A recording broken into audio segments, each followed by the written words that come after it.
शुक्र है नमक हराम जो है अपने ट्रैक पे वापस बात की लड़की से रिश्ते से हट के उर्दू में बेटा। अस्सलाम वालेकुम, मैं हूँ सारा खान मैं हूँ सैयद उसामा शाह और हम हैं the the drama drama bug. Bug. आज हमने बात करनी है ड्रामा सीरियल नमक हराम और स्टैंड अप गर्ल की 5वीं और 6ठी किस्त की। तो सबसे पहले बात करते हैं नमक हराम की। कैसी लगी उसामा ये किस्त आपको? आज वाली एपिसोड जो थी वो पहले वाली से ज़्यादा अच्छी थी। शुरू शुरू में तो जैसे देख रहा था मुझे कुछ इतना अच्छा नहीं लग रहा था, लेकिन एंड पे जब जैसी एपिसोड ख़त्म हुई ना, एक थ्रिल छोड़कर चले गए हैं अगली एपिसोड के लिए, और इसी वजह से बस ये एपिसोड अच्छी थी। अच्छा, ये जो नमक हराम है जब ये स्टार्ट हुआ था तो इसकी पहली किस्त बहुत इंट्रिगिंग थी, बहुत मज़े की थी। लगा कि एक बड़ी नई सी चीज़ आई है, ऐसी चीज़ अभी हम देख नहीं रहे अपने टेलीविज़न पे, ऐसा ड्रामा नहीं अभी फ़िलहाल इस वक़्त में नहीं देख रहे और ना बड़ी अच्छी लगी। लेकिन उसके बाद ना इन्होंने इसको बहुत ज़्यादा ड्रैग कर दिया, ना सिर्फ़ इसको ड्रैग किया लेकिन आज वाली किस्त जो है ना बहुत मज़े की थी। आज वाक़ई मज़ा आया देख के कि अब एक ना इंट्रिग वैल्यू पैदा हो गई है, अब ना मज़ा आया देखने का कि जिस तरह से कहानी जिस रुख पे चली गई है ना, मुझे लग नहीं रहा था कि मुरीद जो है अस्मा को इस तरह से सारा कुछ बता देगा, लेकिन जैसे आज उसने बताया है तो मैं ये एक सारा बहुत बताता मजे क्यों ना, उसने अजान की तो उसकी माँ की कसम दी थी, तो बताना तो था उसे। बताना था। वो वाला एंगल नहीं आया जो मुस्तफ़ा ने कहा था कि अब हम अपने अगले बदले की तैयारी करनी है, तो वो वाली बात वहीं पे रह गई है, वो उसकी कोई आगे बात नहीं हुई, वो इस लेकिन चीज हो में लग सकता है कि गया। यही उसका प्लान हो, जो उसने बताया सारा को, यही उसका प्लान हो नेक्स्ट। लेकिन मुझे ऐसा नहीं लगता क्योंकि जब वो जा रहा होता है अस्मा को बताने के लिए तो रास्ते में उसको मुस्तफ़ा का वॉइस नोट आता है और जो वो सुनता है तो उसमें वो यही कह रहा होता है कि तुम औरत ज़ात से मतलब फिसल ना जाना, तुम अपने मकसद के ऊपर साबित कदम रहना। तो उस चीज़ में मुझे समझ फिर वो जाके मगर फिर भी उसको कहता है कि मैंने आप पे एतबार किया है हम्म। तो आप मेरा मान रखिएगा। अच्छा, मुझे इस सारे सीन में ये बात नहीं समझ आई कि जो अस्मा का कैरेक्टर है सारा खान, उनको मुनीर पे शक कैसे हुआ? अच्छा, मुझे ना इस यहाँ पर ये लगता है कि जिस तरह से अमीन साहब हैं, उन्होंने शुरू से ड्यूटी लगाई हुई कि सारी इस केस को उसने इन्वेस्टिगेट करना है, सारा उसने पता चलाना है कि वो कौन था, किसके साथ गया था, और फिर उसने बार बार ये बात सारा के साथ की भी है कि मैं उस बंदे तक पहुंच चुका हूँ, पहुंचूंगा मेरे, इस वजह से मेरे ख्याल से तो शक तो नहीं मैं कह सकता। मुझे लगता है कि वो ये सोच रही थी कि इसे पता है, कुछ ना कुछ तो पता है एटलीस्ट, कि कुछ तो मुझे बताएगा ना, क्योंकि वो बिल्कुल ब्लैंक थी कि मेरे साथ हुआ क्या था नहीं, वो। मुझे ना बहरहाल इस सारी सिनेरियो की कि अस्मा को उस पे शक कैसे हुआ और अस्मा ने उसकी रिकॉर्डिंग क्यों करी है, ये बात मेरी समझ से बालातर है। मुझे समझ नहीं आ रही कि ये अस्मा को उस पे शक, क्योंकि अस्मा तो नहीं जानती ना कि मुरीद ने ये सब किया। उसे ये पता है कि मुरीद इस पे एतबार करता है हम्म। क्योंकि उसने पहले दिन से उसे यकीन दिलाया कि मुझे पता है कि आप पाक साफ हैं, हम्म। तो आपकी अस्मत महफूज रही है। यही तो राइटर का सस्पेंस है, देखते हैं हाँ, जब ये रिवील वैसे होगा मुझे तो इसका क्या होगा। जवाब चाहिए होगा, जब तक ये देखते हैं कब कहानी एंड होती है, लेकिन मुझे इसका जवाब वैसे वाक़ई में चाहिए। और उसके अलावा मुझे ये वाली किस्त की अच्छी होने की वजह एक और भी थी कि पिछली बहुत सारी एक साथ में ना एक ही बात रगड़ गई हम्म। कि जो एमल है ना बार-बार मुरीद से अपनी मोहब्बत, हम्म। मोहब्बत, मोहब्बत की कहानी सुनाई जाती थी और अरसल और उसके बीच की रिफ्ट और वो सारी बात ना बड़ी सेकेंडरी लगना शुरू हो हम्म। गई थी। दूसरी तरफ जो अस्मा के वालिद साहब हैं, अमीन कुरैशी साहब, उनकी समझ नहीं आई, वो कैसे अपनी बीवी की तरफ एकदम से उनका रुझान बढ़ गया। मुझे ये बात नहीं समझ आई। वैसे वो चोर की दाढ़ी में तिनका वो खुद ही बता चुके थे ना वो, इस वजह से वो परेशान है। देखें जिस तरह मेरे ख्याल से जो भी है ना, जिस तरह की वो सोसाइटी में रहते हैं, अपनी सोसाइटी में एक इमेज स्टेबल करने के लिए वो ये सब कर रहे हैं कि उनकी बीवी को कोई शक ना हो। इज्जत तो उनको प्यारी है ना अपनी, क्योंकि अच्छा। एक तरफ कहते हैं कि मेरी बेटी ने मेरे साथ कर दिया बुरा, तो अब वो अपनी जो साख है ना वो बचाना चाह रहे हैं। और उसके अलावा अमीन कुरैशी साहब ना, जिस तरह से उनका कैरेक्टर एस्टेब्लिश किया गया था ना शुरू में, एक बहुत ताकतवर और एक बहुत अप्रोच वाला इंसान, वो ना थोड़ा-सा ढहना शुरू हो गया मेरे नज़रिए के लिहाज़ से कि वो ना उस तरह से ताकतवर अब लग नहीं रहा। शायद इसमें बदले का मुरीद का भी हाथ है या क्या वजह है कि अब वो वीक लग रहा है। वो जिस तरह से एपिसोड के शुरू में बहुत स्ट्रॉन्ग कैरेक्टर हम्म। एक साबित हुए थे, अब वो बहुत वीक होना शुरू हो गए हैं, वो मुझे लग रहा उसकी है। वजह यही है।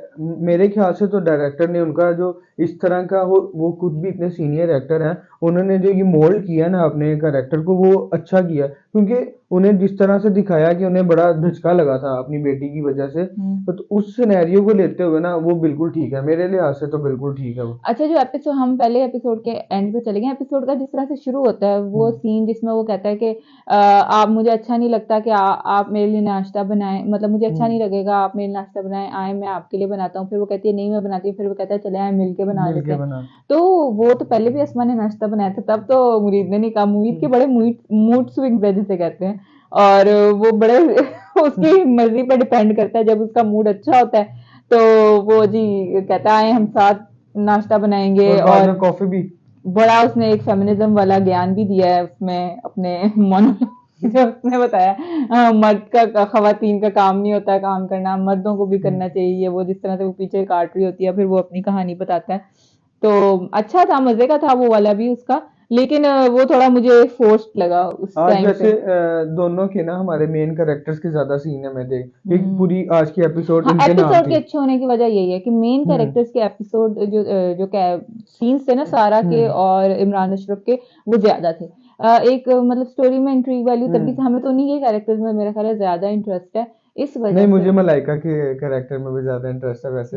अच्छा, मुझे वैसे मुरीद और सारा के कैरेक्टर में ज्यादा है कि उनका क्या होता है आगे से प्रोग्रेशन। वैसे वो सारा कुछ थोड़ा सा फोर्स लगा, हम्म। मुरीद का वो सारा कुछ कहना, वो मोनोलॉग, वो थोड़ा लगा कि एक मोरल ब्राउनी पॉइंट्स उन्होंने हासिल करने की कोशिश की है क्योंकि उससे पहले इस तरीके के कॉन्सेप्ट का मुरीद के कहने में कोई वो नहीं था, जिसे कहते हैं ना मतलब हमें नजर नहीं आया कि मुरीद इस तरह से सोचता है। पहले इस तरह की कोई इंडिकेशन नहीं थी। इस वाली एपिसोड में उन्होंने ये जैसे कोई एकदम से उसके जहन में आई हो ना बात कि मुझे ये कहना चाहिए। हाँ ठीक है, वो एक अच्छा इंसान था, वो शुरू से ही था, वो हर मामले में था। ओवरऑल अच्छी एपिसोड थी। हम्म। शुक्र है नमक हराम जो है अपने ट्रैक पे वापस आया, वरना थोड़ी सी मायूसी हो गई थी बाकी इससे पहले की 2-3 एक साथ देख के।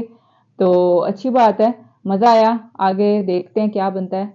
आगे बढ़ते हैं, बात करते हैं स्टैंड अप गर्ल की जिसकी थी 5वीं और छठी किस्त। कैसी लगी उसामा ये एक साथ आपको? ये दोनों एपिसोड तो हमेशा की तरह बेहतरीन थी, लाजवाब थी, कमाल थी, जितनी तारीफ की जाए उतनी कम थी। और आज ये दो एपिसोड में खास बात मुझे ये लगी कि इसमें ना तो कॉमेडी दिखाई, कॉमेडी तो है ही है, इसके साथ ना कुछ सीरियस भी थी चीजें इसके अंदर, जैसे मैनर्स के लिए थी, प्राइवेसी को जिस तरह से रख के सीन क्रिएट किए हैं। और दूसरी अच्छी चीज जो थी वो ये थी कि आज पहली दफा हमारे कबीर की जो है वो भी दिखाया कि बैक कबीर स्टोरी है हमें कौन पता है। लगी। हाँ। अच्छा, मुझे कबीर की स्टोरी बिल्कुल मजे की नहीं लगी। मेरा जाती तौर पे इंटरेस्ट नहीं था कबीर की स्टोरी में। मुझे जो है ज़ारा नूर अब्बास के कैरेक्टर और उनकी स्टोरी में ज्यादा इंटरेस्ट है। मुझे सिर्फ बल्कि इंटरेस्ट ही उसमें है। मुझे कबीर की स्टोरी खास तौर पे देखने के बावजूद मजीद जो है ना वो लगी कि इस स्टोरी की मतलब क्या, हम्म। देख के भी मेरा दिल होता था कि ये सीन गुजर जाए, बस उनकी फैमिली का सीन आ जाए। दानियाल जफर ने कैरेक्टर प्ले किया है, उसके हिसाब से उनका पंजाबी का वो एक्सेंट नहीं है, क्योंकि जाहिर बात है उनका अर्बनाइज्ड एक्सेंट है हम्म। पंजाबी का। बड़ा लाहौरीफाइड किस्म का पंजाबी एक्सेंट है, लेकिन वो निकला प्रॉपर। उनकी हम्म। पंजाबी सही थी, एक्सेंट चलो जैसा भी है वो होता ही है लेकिन लाहौरियों बेहतर का। था, इतना बुरा नहीं था। हाँ बेहतर था, क्योंकि वो मैं कह रही हूँ लाहौरी वाला जरा एक्सेंट आ गया था, वो उनके गांव वाला टाइप नहीं लग रहा हम्म। था। तो इस हिसाब से शायद वो उनको दिखाया भी बहुत अर्बन और उस तरह से एजुकेटेड उस लिहाज से दिखाया, उनकी क्लास के हिसाब से शायद उनका एक्सेंट बड़ा अप्रोप्रिएट था। क्योंकि इसमें कास्टिंग ही वैसे बहुत हम्म। अच्छी हुई है। दानियल जफर का कैरेक्टर मुझे जो है ना वो लगा थोड़ा सा जैसे टीनेज बॉय नहीं होता, ब्रैटी सा एक कैरेक्टर है, एक स्पॉइल्ड ब्रैट जिसे कहते हैं वो है। क्योंकि उसके वालिद साहब और उसकी जो कन्वर्सेशन थी, उनके इख्तलाफात वहीं पर होंगे कि हम्म। वो अपना एज अ म्यूजिशियन इस्टेब्लिश करना चाहता होगा। उन आइडियोलॉजी से जो उसके घर वाले सोचते हैं उनसे जरा मुनहरिफ होगा, हम्म। अपनी एक अलग पहचान बनाना चाहता होगा, घर वाले थोड़ा सा उसके मुखालिफ होंगे। तो इस बात से तो यही समझ है, आगे चल के शायद हमें और भी बातें खुले, लेकिन इन दो एक साथ में हमें यही बातें पता चली।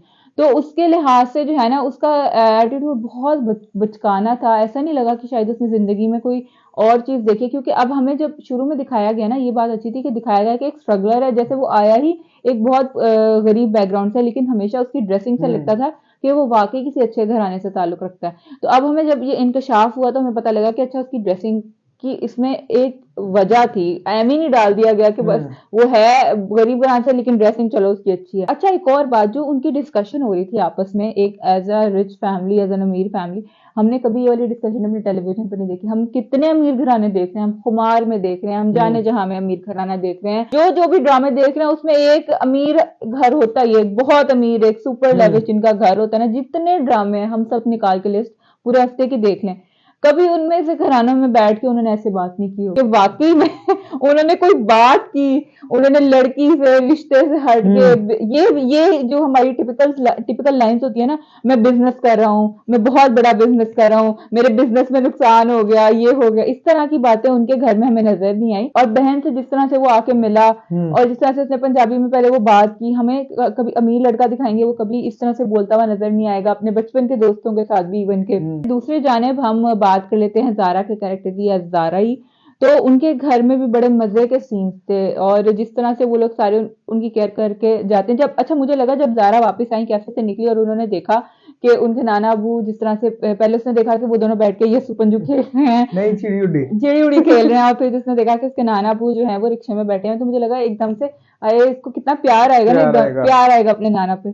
मगर वो तो जैसे बोली कि मतलब ऐसे जैसे एकदम से इतना रूड हो गई कि यार मतलब सारा एक, मूड स्पॉइल हो गया उसका। हाँ उसका वो कैरेक्टर देखे बिल्कुल जो है ना, लगा कि यार at least be grateful for those people कि वो तुम्हारी जिंदगी में भी हम्म है, लेकिन शायद वो उस दावे से, लेकिन उसका कैरेक्टर फिर भी मुझे थोड़ा सा जस्टिफाइड इस तरीके से लगता है कि शायद वो उस माहौल से उठ के आए, तो अभी तक भी शायद वो एडजस्ट नहीं हो पा रही है शायद उस जगह पर। तो इस वजह से मैंने सोचा कि चलो ये वाली भी उसने इसी लिहाज से बात की होगी। फिर उसके बाद जिस तरह से वो सारे प्राइवेसी वाला जो सारा हम्म सीन होता है, फिर वो प्राइवेसी वाला वर्ड जो सर्च करते हैं, वो जिस तरह से अपने नाना पे बोलती है, हम्म गुफ्तगू करती है कि मुझे प्राइवेसी चाहिए, एकदम से मुझे लगा नाना भी ना सीरियस हो जाएंगे जैसे। वो भी उर्दू में बेटा। उर्दू में बैठा तो वो नहीं, बड़े मजे। सीरियस वो थे, हाँ। लेकिन क्योंकि उनको समझ नहीं आई, वो दिखाया कि वो उसकी कितना ज्यादा उसे कंफर्ट जोन देना कंफर्ट चाह रहे जोन। हैं, इस वजह से वो कहते हैं उर्दू में बताओ ताकि मुझे पता तो चल सके कि हम करेंगे क्या हम्म आपके लिए। हालांकि वो बहुत कुछ कर रहे हैं, और जिसके हम्म बाद जैसे उन्होंने पूरा अपना प्राइवेसी वाला सीन क्रिएट किया, पहले तो उन्हें समझ नहीं आती है क्या। हम्म। अच्छा, और उसके बाद जो प्राइवेसी वाली सारी बात हुई, इससे हमें पता चला कि खासतौर पे जो उसके नाना हुआ वो कितने ज्यादा मतलब फ्लेक्सिबल वो लोग हैं, कितने ज्यादा हम्म उन लोगों में ये बात है कि अगले को अपनाने वाली बात जैसे होती है ना। आमतौर पे देखा जाता है जब इंसान की जैसे जैसे उम्र बढ़ती जाती है ना, उसमें अडेप्टेबिलिटी, नए नए कॉन्सेप्ट को अपनाना, नई बातों को अपनाने की जो सलाहियत होती है ना वो कम हो जाती है, वो नई चीजों पे ज्यादा गौर नहीं करता। खासतौर पे जिस तरह से ज़ारा ने प्राइवेसी वाली बात की, अब नाना पे लाजिम नहीं था। इस तरह इस एज में जब बंदा पहुंचता है ना, तो नए कॉन्सेप्ट को वो अप्रिशिएट नहीं करता, वो हमेशा उसको बुरे नजरिए से देखता है कि आजकल की नस्ल की हम्म बातें हैं, ये है वो है। मगर जिस तरह से उन्होंने सोचा, उन्होंने कहा नहीं मतलब उसे चाहिए तो हम सारे वो उस तरह से एग्जीक्यूट करेंगे, और क्या उन्होंने और जिस मजे तरह से से वो एग्जीक्यूट। प्लान करते हैं, बहुत बहुत अच्छा था। जबरदस्त, बहुत और उसके जबरदस्त है। बाद जिस तरह से वो कोशिश कर रहे हैं हम्म देने की कोशिश कर रहे हैं, वो भी बहुत अच्छा था। और कि जिसके मामू का कैरेक्टर जो रिक्शे वाले का कैरेक्टर प्ले करें, उन्होंने देखा थोड़ा सा स्टैमर करते हैं हम्म बोलते हुए, वो कितना जबरदस्त अच्छा, वो उनका इसी लग रहा है। एपिसोड में आया है, हाँ, पहले इससे पहले नहीं था इससे वो। पहले उनके इतने डायलॉग्स भी नहीं थे। हम्म और जिस तरह से क्योंकि वो पूरा जुमला बोलते हुए और पूरा डायलॉग्स बोलते हुए स्टैमर करते हैं, बहुत जबरदस्त उनकी एक्टिंग, ऐसा लग ही नहीं रहा कि वो रियल में नहीं करते। प्रोबेबली करते नहीं है, आई होप तो नहीं करते। तो जिस तरह से वो लग रहा है, बहुत अच्छा लग रहा था। और उसके बाद वो वाला सीन सबसे मुझे थोड़ा लगा बहुत रियल लगा, जब वो उनका चेला जो है साकिब समीर ने जो कैरेक्टर प्ले किया राजू का, हम्म वो बैठा हुआ होता है, वो उनके लिए कुछ बना रहा होता है, दवाई सी कोई मगजियात मिला के नुस्खा कहते हैं। नुस्खा में बना रहा होता है। तो वो जो बात होती है मिरासी और भांडवली के, वो वो हमें अपने लेवल का नहीं समझती, मुझे उस टाइम लगा कि नाना ने कितनी अच्छी वो बातें सारी कही और ये कि हम हकीकत है। हकीकत में सारी मबनी, वो बहुत जबरदस्त सीन था, वो बहुत जबरदस्त लिखा गया था। और वो सारी बातें मतलब 100% दुरुस्त थी हमारे माशरे के हिसाब से, और वही बिल्कुल सही बात है कि हाँ उन लोगों का जो भी टैलेंट होता है हम्म वो जाहिर बात है वो मरासी के तौर पे ही काउंट किया जाता है। उसके अलावा जब लोग वही तालीम हासिल करने के लिए यूनिवर्सिटीज जाते हैं तो उसको टैलेंट का नाम दे दिया जाता है। और वो वो ये बात। बताते हुए, सोहेल अहमद साहब तो वैसे ही बहुत अच्छे अदाकार हैं, और जिस तरह से वो बता रहे हैं ना, और वो कह भी रहे हैं कि इमोशनल कर दिया, जज्बाती कर दिया मुझे, वाकई लग रहा था कि दर्द है उनके पास ना इस चीज को लेकर।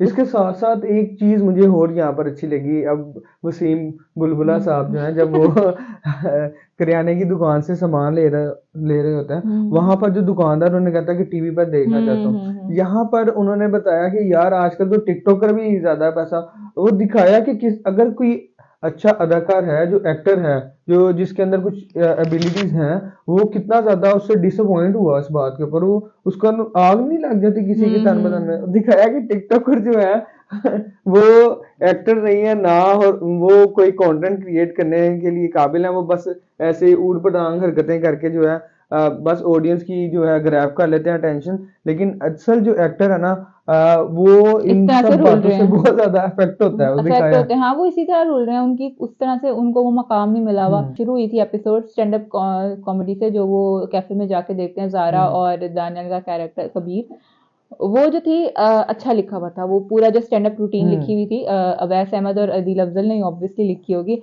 वो बहुत अच्छी लिखी हुई थी। लेकिन वो जिस एक्टर को उन्होंने लिया हुआ था, उनकी delivery as a stand up comedian क्योंकि नहीं थी, तो वो उस तरीके से डिलीवर नहीं हो रहा था। वरना वो लिखा बहुत अच्छा, वो as a stand up routine लग रहा था कि स्टैंड अप कॉमेडियन ने ही लिखा हुआ है। डिलीवरी से ज्यादा उनके एक्सप्रेशन थे ना, जिस तरह से वो रिएक्ट कर रहे थे उन सारे, वो एक्टर वो लग ज्यादा रहे थे, अच्छे थे। वो एक्टर लग रहे थे, वो स्टैंड अप कॉमेडियन नहीं लग रहे थे। बिल्कुल। इसके साथ साथ दो चीजें हमें मिल गई हैं। एक तो सीरियस इश्यूज पे भी बात हो गई है हमारे इसके अंदर, हाँ। और इस पे भी उन्होंने देखे मौजूदा हालात को कितने अच्छे से ना उन्होंने बता दिया। जब वो चेला पाँव दबा रहा होता है, कितने अच्छे से दिखा दिया ओ कि वाह, जिस तरीके से उन्होंने आमरीत और जमहूरियत वाली बात कही ना, वो बड़ी मजे की थी। मजे की थी। वो लगा कि मुझे जैसे मैंगो बास का कोई स्केच हो क्योंकि अदील अफजल वहीं से हैं, तो वो लगा मुझे। अच्छा, एक जो हमारा कैरेक्टर है इस ड्रामे का मेन, उसकी हमने बात नहीं किया, कौन है वो? मेन कैरेक्टर कौन? हाँ, आज की एपिसोड में था कौन? वो बच्चा। हाँ, ओ आप अच्छा। उसे तो भूल ही गई हैं, जिसने प्राइवेसी का कॉन्सेप्ट सारा बताया। ओ अच्छा, वो हाँ, वैसे वाकई में वो जिसने सारा कुछ हमें बताया बताया। प्राइवेसी के बारे में, प्राइवेसी के बारे में वो बताया जिसके वालिदैन कोई प्राइवेसी का कॉन्सेप्ट नहीं है जिनके दिमाग में। अच्छा, ये उन्होंने बताया भी था स्पेशली इशारा करके की तरह। लेकिन हाँ। वो बच्चे ने बहुत अच्छी परफॉर्मेंस दी है। बहुत ही अच्छा वो एक्टर है। अभी से उसके अंदर इतनी ज्यादा स्किल्स हैं, तो आगे जाके तो मेरे ख्याल से वो तो भाई डाल देगा आगे। लेकिन वो बहुत अच्छा था। बहुत अच्छा था।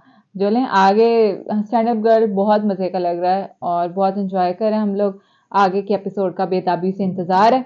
तो इसके साथ ही हमारी वीडियो को लाइक कर दें, कमेंट सेक्शन में अपनी आरा से हमें ज़रूर आगाह कर दें और हमारे चैनल को सब्सक्राइब कर दें। बहुत शुक्रिया। अल्लाह हाफिज। अल्लाह हाफ़िज़।